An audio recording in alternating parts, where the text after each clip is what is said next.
दोस्तों इतिहास में ऐसी ऐसी रानियां हुई जिन्होंने ऐसे ऐसे कांड किए हैं जो आज किसी को भी चौंका सकते हैं। दोस्तों आज हम एक ऐसी ही रानी के बारे में बात करेंगे जिसने पावर में आने के बाद मर्दों को खरीदने बेचने के बाजार लगवाना शुरू कर दिया, जिसमें रईस औरतें आकर मर्दों को खरीदा करती थी और वो ऐसा इसलिए करती थी क्योंकि उसे भी हर रोज एक नए हष्ट पुष्ट मर्द के साथ रात बिताने की आदत थी।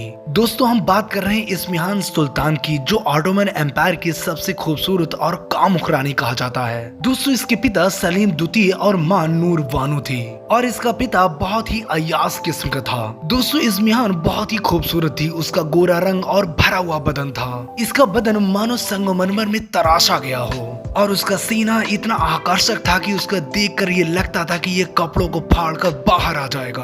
और इसीलिए उसके पिता और उसके दादा की बुरी नजर उस पर थी, क्योंकि यहाँ बाप पहले ही अपनी बेटियों को चख लिया करते थे, क्योंकि उसकी माँ ये सब जानती थी, क्योंकि उसके साथ ये सब हो चुका था। इसीलिए उसने अपनी बेटी को ननिहाल भेज दिया और 17 साल की उम्र में उसकी शादी सुकोलू मोहम्मद पाशा से करा दी गई। पहली रात पाशा की इस्मिया के ऊपर चढ़ते ही उसकी चीखें निकलने लगी। ये आवाजें उसकी माँ नूर बानो ने भी सुनी, पर उसने इस पर ध्यान नहीं दिया। कहा जाता है कि पाशा जब तक उसके साथ वक्त बिताता था तब तक उसे कपड़े नहीं पहनने देता था। कुछ दिनों के बाद उसने एक लड़के को जन्म दिया, पर पाशा का मन उससे अब भर चुका था। अब इस महल में इस्मिहान की भूख को शांत करने वाला कोई नहीं था। एक दिन उसने पाशा से कहा कि उसे दूसरे महल में रहना है, क्योंकि उसे यहाँ अच्छा नहीं लगता। पर पाशा उसकी इस चाल को समझ नहीं पाया। उसने दूर एक महल में उसे रहने के लिए भेज दिया और जल्द ही इस्मिहान ने अपना रंग दिखाना शुरू कर दिया और उसने अपनी दासियों को हुक्म दिया कि महल के हष्ट पुष्ट सिपाहियों को मेरे पास लेके आओ, और जो सिपाही मुझे खुश कर देगा मैं उसे सोने की अशर्फियां दूंगी।